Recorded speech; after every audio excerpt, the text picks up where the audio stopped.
Amis de la masse, bonjour, j'ai une très bonne nouvelle à vous annoncer aujourd'hui. On est plus de 10 000 sur la chaîne et c'est vraiment super. À cette occasion, j'ai décidé de faire un concours auquel Nutrimuscle a accepté de participer en sponsorisant les lots. Et encore une fois, merci à eux.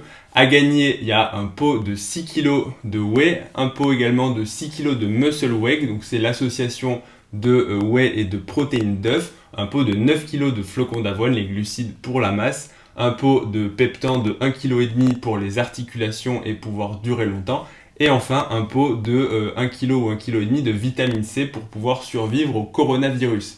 Donc encore une fois, un très beau lot d'une valeur de plus de 300 et quelques euros, donc pour un seul gagnant. Pour gagner, c'est très simple, il suffit de participer sur Instagram. Il y a une publication qui signale le concours. Vous mettez un commentaire pour signaler votre participation, vous taguez 3 de vos potes et vous êtes abonné aussi également à Nutrimuscle et à mon compte. Et puis, il y aura une personne qui va être tirée au sort pour pouvoir peut-être gagner tout ça et commencer à bâtir son trône de Nutrimuscle pour devenir un vrai ami de la masse. Non, je rigole, vous êtes tous des amis de la masse même si vous ne gagnez pas. Allez, bon courage à tous et puis je vous dis à bientôt, début de la vidéo. Amis de la masse, bonjour, demain c'est un grand jour, c'est la réouverture des salles de sport et on va pouvoir retourner à la salle, s'entraîner. Alors pas tous, que les zones vertes forcément, puisque nous en Ile-de-France, ce sera je crois un petit peu plus tard le 22. Et la question que vous vous posez, c'est sûrement comment retourner à la salle à la fois en sécurité, mais surtout pour faire des progrès et des gains musculaires énormes, prendre du muscle sec et perdre de la graisse en même temps. C'est ce qu'on va voir aujourd'hui, générique. Il paraît qu'il n'y a que 10 personnes qui vont pouvoir rentrer dans la salle de sport. Attends, arrête-toi. Tu peux pas retourner à la salle, mon pote. T'es infecté par le coronavirus. Je catabolise. Oh mon dieu, ce sont tous les bodybuilders qui ont été recalés de la salle de sport. Effectivement, demain, donc, c'est la réouverture des salles de sport. Sauf que ça ne veut pas dire que tout va redevenir comme avant. À la fois parce que nous avons tous été, ou presque tous, confinés pendant 2 mois et demi. Donc ça veut dire que ça fait au moins 3 mois qu'on n'est pas allé à la salle de sport depuis le 16 mars. Donc ça veut dire qu'il va falloir y retourner de façon raisonnée, réfléchie pour optimiser son entraînement, éviter les pièges, éviter les blessures. Et on va dire de façon différente d'avant puisque forcément selon la façon dont vous vous êtes entraîné pendant le confinement et si vous êtes entraîné tout court, votre retour à la salle ne va pas être le même. Donc dans cette vidéo, en fait, je vais essayer, à la base je voulais faire une vidéo un cas pour tout le monde, mais c'est pas du tout possible. Je m'étais dit je vais lister des conseils, mais en fait c'est impossible parce que l'entraînement pour prendre du muscle, perdre de la graisse et éviter de se blesser finalement, en gros comment optimiser son entraînement, ça dépend de ce que vous faites. C'est pas quelque chose où une formule magique peut marcher pour tout le monde. Donc si je vous dis ce que je vais faire moi, et je vais vous le partager après, mais ça va pas forcément marcher sur vous. Et en fait je me suis dit que la meilleure façon de faire cette vidéo, c'était d'abord, effectivement il y a des généralités qui sont valables pour tout le monde, donc on va en parler, mais ensuite ça va être de diviser en 3 parties. Premièrement, les personnes qui n'ont rien fait du tout pendant 2 mois, et je pense qu'il y en a, vous avez complètement arrêté le sport, vous êtes un petit peu en mode on ou off, à la salle de sport vous êtes on, vous donnez tout, et puis avec le confinement, chez vous, vous n'avez pas réussi à vous entraîner, vous n'avez pas trouvé la motivation, donc vous n'avez rien fait ou presque rien fait. C'est la première catégorie de personnes. La deuxième catégorie, c'est à l'inverse, alors soit ceux qui se sont découverts une passion pour le sport et qui ont fait que ça pendant 3 mois, et les deuxièmes, c'est ceux qui se sont dit, on va quand même s'entraîner, on va faire le maximum, et qui se sont entraînés pas comme avant, parce que c'était pas possible, il n'y avait pas les mêmes machines, pas le même matériel, mais qui se sont entraînés quand même 5 fois par semaine, 6 fois, 7 fois, peut-être même tous les jours, voilà. Et chez ces personnes-là, forcément, l'entraînement, la reprise du sport ne sera pas du tout la même que chez les premiers. Ensuite, il y a ceux qui ont leur home gym, une catégorie à part, ces gens-là, on va les laisser tranquilles. Et quatrièmement, c'est les gens qui ont fait entre les deux, ils se sont entraînés quand même, ils ont fait des programmes de ce qu'ils ont pu faire, mais on va dire qu'ils ont limité la casse, mais ils se sont pas entraînés non plus très sérieusement.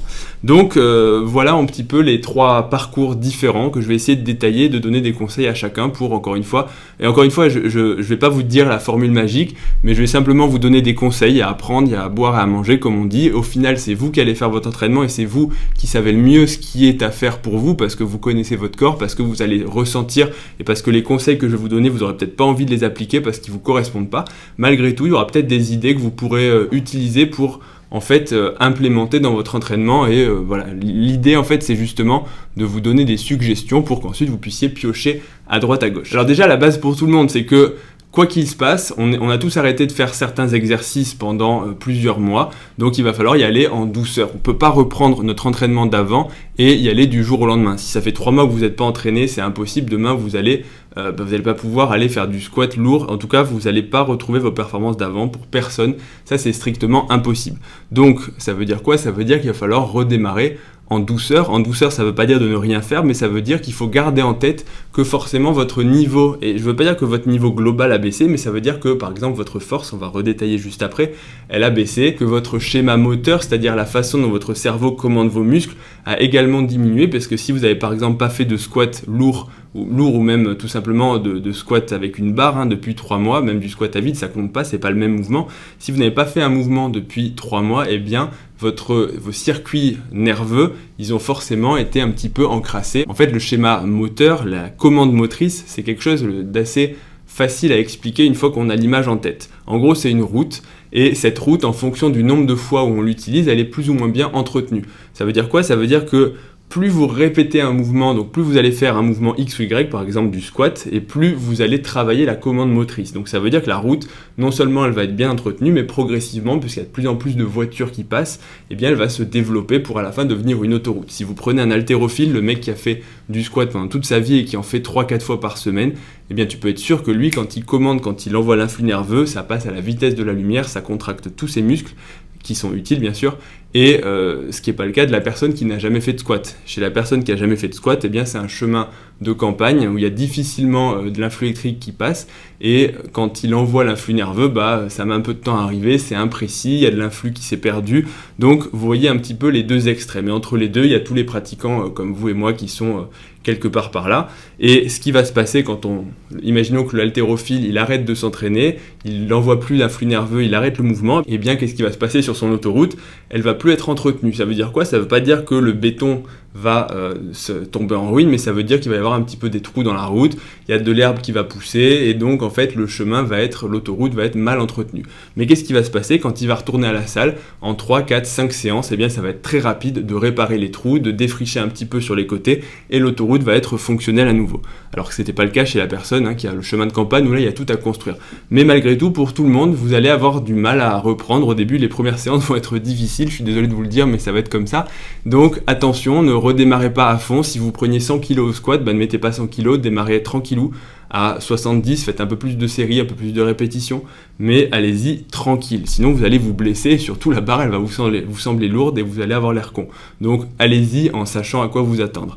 Le deuxième conseil sur la prévention des blessures, attention, pensez à vous échauffer, attention aussi à tous les muscles que vous n'aurez pas travaillé pendant le confinement, parce que il y a plein de petits muscles qu'on n'a pas travaillé. Les muscles de la poigne, si vous n'avez plus chopé un haltère depuis 3 mois, je vous garantis que les haltères même à 20 kg elles vont vous paraître lourdes. Donc tous ces petits muscles, attention à ne pas les négliger, et sinon vous allez avoir un petit peu de mal. Dernière chose aussi, c'est sur les conditions, les réservations et le fait de ne pas pouvoir être nombreux dans la salle de sport. Vous allez peut-être devoir modifier votre entraînement, le raccourcir sur 1 heure, ne pas prendre de douche après parce que les douches vont être fermées, et anticiper un petit peu plus votre venue, parce qu'apparemment il y a certaines salles qui font des réservations, donc ça veut dire que vous ne pourrez pas vous dire au dernier moment faut que j'y aille, ou alors je vais arriver en retard, non ça va pas marcher. Donc attention, planifiez bien votre entraînement, et je pense que les conseils juste après vont vous donner des idées pour faire les choses au mieux et anticiper un peu plus. Premier profil, la personne qui a rien fait du tout pendant 3 mois. La personne on-off, où en gros, quand il est à la salle, c'est un bulldozer, il casse tout, il mange correctement, et puis les jours où il arrête, en gros, il n'arrive pas à faire la demi-mesure et à arrêter un petit peu, il arrête complètement. C'est-à-dire que chez lui, il s'est dit non mais c'est pas possible, je faisais du squat lourd, du développé couché lourd, et là, vas-y, faire des pompes, c'est inutile, faire du squat au poids de corps, c'est inutile. En gros,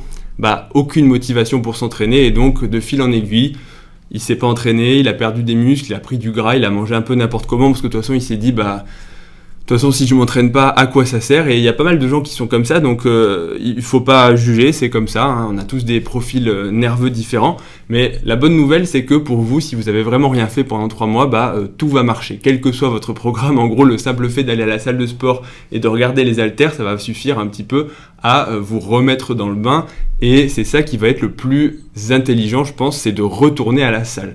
quoi qu'il arrive, pour en fait reprendre votre routine, reprendre votre motivation, indépendamment du programme. Lourd, léger, série longue, série courte, tout ça c'est du détail, on s'en fout un petit peu. Le premier pas, c'est d'arriver à aller à la salle de sport et de reprendre un rythme pour s'entraîner. Et je pense que ça va être super important, vous allez retrouver vos potes, vous allez retrouver vos partenaires d'entraînement, vous allez retrouver l'ambiance de la salle aussi, parce qu'à la salle, c'est pas comme chez soi, il y a des mecs qui te regardent, tu peux pas commencer à taper la sieste sur ton banc de développé couché, surtout qu'en plus demain, tu vas être limité en temps et il y aura 4 mecs derrière toi qui vont te regarder en disant quand est-ce qu'il se casse ce mec. Donc voilà, à la salle de sport, forcément, t'es limité. Et surtout, t'es regardé, t'es observé, et donc tu vas retrouver une routine qui va te permettre peut-être de retrouver la motivation. Et donc je pense que ça va être vraiment important, et c'est le conseil que j'ai noté, c'est d'y aller. En gros, de se forcer à y aller, même si au début ça va être difficile, mais justement la réservation, ça peut être une bonne idée. Allez-y, alors tôt le matin, je sais pas, tard le soir, en tout cas, essayez d'y aller. Peut-être que tôt le matin, c'est la bonne solution, alors il y aura peut-être pas de douche après si c'est fermé, mais vous vous doucherez au travail ou autre. En tout cas, voilà, allez-y, reprenez le rythme, et je pense que ça va être le meilleur conseil. Donc pour vous, j'aurais envie de vous dire, essayez d'y aller le plus souvent possible, au moins le temps que vous ayez repris une motivation. Et finalement, une fois que vous aurez repris une motivation, peut-être que vous pourrez espacer un petit peu et aller moins à la salle et vous entraîner un peu plus chez vous, par exemple 3 séances à la salle et 2 séances chez vous pour les petits muscles, genre les bras, ça peut se faire avec des haltères, les pecs avec des pompes, ou la séance de dos, ça peut être fait sur une barre de traction assez simple. Donc voilà, pour le premier, on va pas trop détailler. Les autres conseils aussi, c'est attention aux blessures, parce que si vous n'êtes pas entraîné depuis 3 mois, faites super gaffe, votre niveau, il a dû vraiment baisser. Encore une fois, c'est comme tout à l'heure, hein, c'est comme l'haltérophile, il a baissé, il va vite remonter, mais pendant la période où il est bas, vous pourrez certainement pas reprendre les mêmes charges qu'avant, sinon ça va mal se passer. Sur vos tendons, sur vos articulations, sur votre système nerveux, tout ça, ça a été mis au repos, donc il faut le temps de le réactiver. Je pense qu'il faut en général, faut compter, je sais pas, hein, je dis ça un peu au pif, mais en gros 4 à 6 semaines pour retrouver le niveau d'avant. Pas forcément à 100%, mais déjà ne serait-ce qu'au système nerveux, les tendons, les articulations, avec une pause de 3 mois, ça va aller vite. Mais faut pas forcer les choses, faut pas mettre la charrue avant les bœufs comme on dit. Deuxième profil, c'est les personnes qui se sont entraînées comme des bourrins à la maison. Alors comme des bourrins, ça peut tout et rien dire. Moi je vais m'inclure dans cela. Je me suis pas entraîné comme un bourrin, mais j'ai complètement changé mon entraînement. Au début, ça a été difficile de s'y mettre, mais au bout de 2-3 jours, j'ai trouvé du plaisir, entre guillemets, à m'entraîner en série longue. Parce que finalement, j'avais pas grand chose, j'avais 2 haltères de 10-12 kilos, donc c'est pas très lourd. J'ai une barre de traction, mais j'ai fait beaucoup de séries longues. Alors les tractions, vous l'avez vu, j'ai fait des séries des séances de 500 000 tractions, enfin beaucoup de volume. Les pompes, c'est pareil, j'ai fait des séances au début, la première story que j'avais mis en rigolant, j'avais mis je vais faire 1000 pompes. Et je vous jure, hein, c'est vrai, au bout de 300 pompes sur 1 heure, j'étais explosé. En fait, c'est comme Marvel, dans sa vidéo, quand à la fin il tapait la sieste. En fait, c'est juste que s'il fait pas de pompe, il peut pas en faire 1000 en 1 heure, en une fois. Ça veut pas dire qu'il est mauvais ou qu'il a pas de pec. Ça veut dire qu'il lui faut, comme tout, hein, comme l'haltérophile, il faut créer le système nerveux, faut habituer les muscles. Donc, je pense que Marvel, si en 4 semaines, il fait des pompes 2 fois par semaine, en un mois, il fait les 1000 pompes en 1 heure. Il n'y a pas de problème, puisque voilà. Donc, les pompes, c'est pareil. Qu'est-ce que j'ai fait ? J'ai progressé progressivement. Et maintenant, j'arrive à faire 1000 pompes en 1 heure. Alors c'est pas des pompes ultra jolies, amplitude complète, etc. Mais par rapport à ce que je faisais au début, c'est beaucoup mieux. Donc j'ai progressé. Et avec toutes ces séries longues, mon entraînement il s'est complètement modifié par rapport à la salle de sport où j'avais plutôt tendance à faire beaucoup moins de séries, même un peu plus lourd. En fait, un entraînement normal de bodybuilder, hein, c'est-à-dire en gros 10 répétitions, 5 séries, 3 exercices. Et on rentre chez soi. Là, c'est vraiment différent. Les épaules, c'est des séances de 1000 reps. Le dos, en gros, c'est beaucoup de volume. Donc, si vous vous êtes entraîné, et j'ai pu le faire, alors tous les jours, pas vraiment, mais en gros, au moins 6 fois dans la semaine, ce qui est plutôt pas mal. Donc, si vous êtes comme ça, que vous vous êtes entraîné à la maison de façon intense, la bonne nouvelle, c'est que vous n'avez pas perdu de muscle, vous avez peut-être développé des qualités que vous n'aviez pas avant, parce que moi, par exemple, je vois que mon cardio, avec toutes ces répétitions et mon endurance musculaire, ils ont vraiment progressé. Et j'ai pu faire des bonnes séances, notamment au niveau des pecs. Pecs en point fort, les pompes, ça suffit à congestionner. Je dirais même que j'ai peut-être progressé parce que du coup, j'ai fait beaucoup plus de séries et de volume. Pareil pour les épaules. Honnêtement, le volume pour les épaules, c'est vraiment quelque chose de top. Et Aiki, il a fait une vidéo là-dessus, les séries de 100. En vrai, ça marche parce que quand tu fais beaucoup de répétitions sur un muscle, forcément, en termes de volume, la force, pas forcément, voire même pas du tout, mais le volume, ça marche, et l'hypertrophie, ça marche, c'est le volume, le volume, c'est la clé de l'hypertrophie, en gros. Et donc, qu'est-ce qui se passe ? Si je retourne à la salle de sport, qu'est-ce que je vais avoir tendance à faire? C'est de faire la même chose, sauf qu'en fait ce serait, je pense, une erreur. Et l'idée à la salle de sport, et ce qui a marché là en fait, ça a été de changer mon entraînement. Je suis passé de séries moyennes à des séries très longues. C'est pour ça que chez moi j'ai progressé, parce que j'ai fait quelque chose de différent, parce que je me suis fixé des nouveaux objectifs que j'ai essayé de dépasser. Au début, faire 1000 tractions, ça me paraissait impossible. Alors je les fais pas tous les jours, mais maintenant mes séances, c'est en gros 500 tractions, j'en fais pas moins de 500. Et au début, ça me paraissait impossible. Mais pourtant, en fait, avec de l'entraînement, on arrive à faire des choses qu'on pensait impossibles. Ça veut dire quoi? Ça veut dire que le corps humain, il est quand même super résistant, super adaptable, et qu'il y a beaucoup de choses qui sont une question alors, de volonté. Je vais pas dire que ça, parce que ça suffit pas. Mais dans l'entraînement, dans la gestion du mental, c'est très important. Mais si je retourne à la salle, qu'est-ce que j'aurais plutôt tendance à faire si je veux progresser? Du coup, ce sera de faire l'inverse. C'est que là, ça fait 3 mois que j'ai pas touché une barre lourde, que j'ai pas porté plus de 12 kilos. Donc ça veut dire que mon système nerveux pour soulever du lourd, il a complètement baissé. Donc il y a tout un tas de fibres que j'ai pas stimulées, les fibres rapides qui permettent entre guillemets de soulever lourd. Et que si je veux maximiser mon potentiel de développement, parce que là je vois qu'à la maison je commence à stagner malgré tout. Donc ça va être de soulever lourd. Donc si je vais à la salle de sport, ce sera plutôt réduire le volume et augmenter l'intensité pour faire ce que je ne faisais pas. Donc typiquement, ce serait de passer de 6 à 7 séances à 4 séances, pas pendant toute ma vie, mais pendant en gros 1 mois pour à la fois me reposer et permettre de regagner de la force que j'ai perdue. Parce que les tractions, certes, j'ai progressé en endurance musculaire et peut-être en technique, mais en force, j'ai clairement perdu, en force sur une répétition. C'est-à-dire qu'avant, je pouvais faire au moins une répétition à 65 kg de lest. Aujourd'hui, je suis sûr que si tu me mets 65 kg, j'en monte pas une, parce que ça veut pas dire que j'ai pas progressé, mais j'ai pas progressé sur de la force, parce que mon système nerveux, et pour soulever lourd, il n'y a pas de secret, il faut soulever lourd, et il faut se reposer. Donc ça veut dire que là, j'ai fait beaucoup trop de volume, donc je suis fatigué. Donc en fait, la courbe volume, force et intensité, elle est, en gros, c'est une croix. Plus vous faites de volume, plus votre force absolue diminue, parce que vous êtes fatigué. Il faut laisser du temps à votre système nerveux pour récupérer, et ensuite votre intensité, votre capacité à soulever le lourd va remonter. Donc c'est ça le premier conseil, c'est que si vous êtes entraîné comme moi, pensez plutôt au contraire à diminuer un petit peu et à faire des séries plus courtes, moins de volume, plus de récupération et revenir plus frais, réhabituer votre système nerveux. L'autre remarque aussi, c'est attention aux petits muscles, parce que certes, je me suis entraîné, j'ai fait des bonnes séances et j'ai pas trop perdu de muscles, voire même pas du tout, j'en ai peut-être même gagné, mais il y a des muscles que je n'ai pas entraînés, et ça c'est une erreur. Mais après je me suis dit c'est temporaire, donc on va pas s'exciter, mais par exemple les ischios, je les ai pas du tout, si un peu avec les squats, mais ça s'arrête là, je les ai pas vraiment entraînés pendant 3 semaines, les rotateurs externes pareil, j'ai eu un peu la flemme de les faire, du coup je les ai pas fait, les abdos je les ai pas fait non plus, alors ils sont travaillés dans tout ce qui est traction, dans tout ce qui est pompe, gainage, etc. Mais je leur ai plus donné l'attention que je leur donnais avant.